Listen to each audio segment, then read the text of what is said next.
পার্লামেন্টে আজকে কারা আসছে, এটা না মানার কারণটা কি? 3 ভাগের 1 ভাগ হলো ব্যবসায়ী, আর 1 ভাগ হলো অশিক্ষিত। সশিক্ষিত মানে কি? অশিক্ষিত। এটা অশিক্ষিত না লেখে ভদ্র ভাষায় লেখে কি সশিক্ষিত। ও পার্লামেন্ট কি বুঝবে? একটা বক্তব্য রেখে দিলাম মাইকের সামনে, হ্যাডাম দেখাই দিলাম, বউ দেখলো যে আমার জামাই তো হ্যাডাম দেখাইছে, পার্লামেন্টে একটা বক্তব্য রেখে আসছে। তার কিছু এলাকাতে লোক থাকে, তারাও বলে যে আমার স্যার তো হ্যাডাম দেখাইছে, এটা ভালো বক্তব্য রাখছে। সে যে পার্লামেন্ট শব্দ বানানো করতে পারে না, এটা তো বউ বুঝে না। সংস্কার কি জিনিস এটা তো তার বউ বা তার সমর্থকরা বুঝে না। সুতরাং মাননীয় প্রধানমন্ত্রীকে চারিদিকের থেকে কিছু দুষ্ট চক্র ঘিরে রেখেছে। আপনাকে এই দুষ্ট চক্র ভেদ করতে হবে, অভিজ্ঞ লোকদের পরামর্শ নিতে হবে। পরামর্শ নিতে কোনো আপত্তি নেই। আমি এখানে একটা উদাহরণ দিতে চাই। প্রেসিডেন্ট জিয়া যখন রাষ্ট্রপতির দায়িত্ব নিল, সর্বপ্রথম আমি একজন লোককে অ্যাপয়েন্টমেন্ট দিলাম, ইস্পাহানি সাহেব।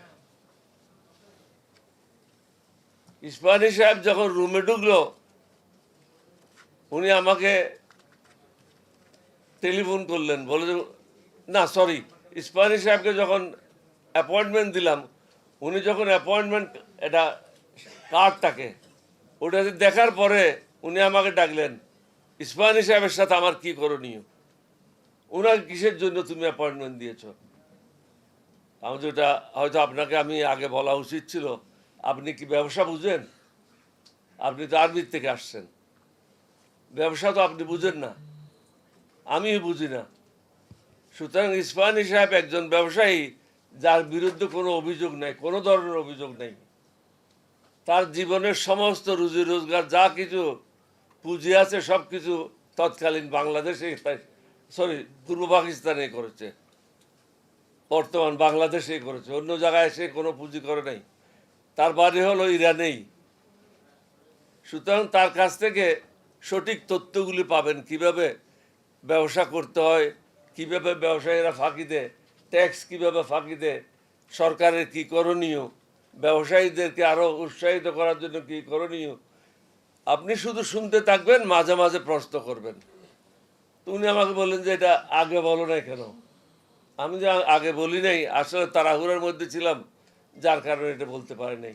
তাই মাননীয় প্রধানমন্ত্রীকে অনুরোধ করব, আপনার চারিপাশে যারা আছে সরকার পরিচালনায় তারা অভিজ্ঞ নয়,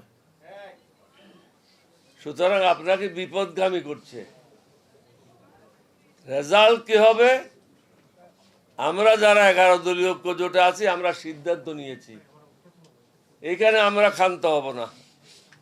এটা হলো আমাদের প্রাথমিক স্টেজ। এরপরের স্টেজ হবে বিভিন্ন বিভাগে বিভাগে জনসভা, এরপরে হবে জেলায় জেলায় জনসভা, এরপরে হবে পুরো বাংলাদেশে জুলাই অভ্যুত্থানের মতো একটা অভ্যুত্থান। এটা কি আপনি সামাল দিতে পারবেন? আপনি নিশ্চয়ই মাঝে মাঝে ভিডিও দেখেন, আপনার লোকেরা যখন নয়াপল্টনে কড়া বক্তব্য রাখছিল, পুলিশ আসুক গুলি করুক দেখি কিভাবে করে, আমি প্রথমে বুক দিয়ে দাঁড়ায় থাকবো। ঠস করে যখন একটা গুলির আওয়াজ হলো, সে সকলের আগে দৌড়ে চলে গেল। সেটা ভিডিওতে আছে, এটা ভিডিওতে আছে।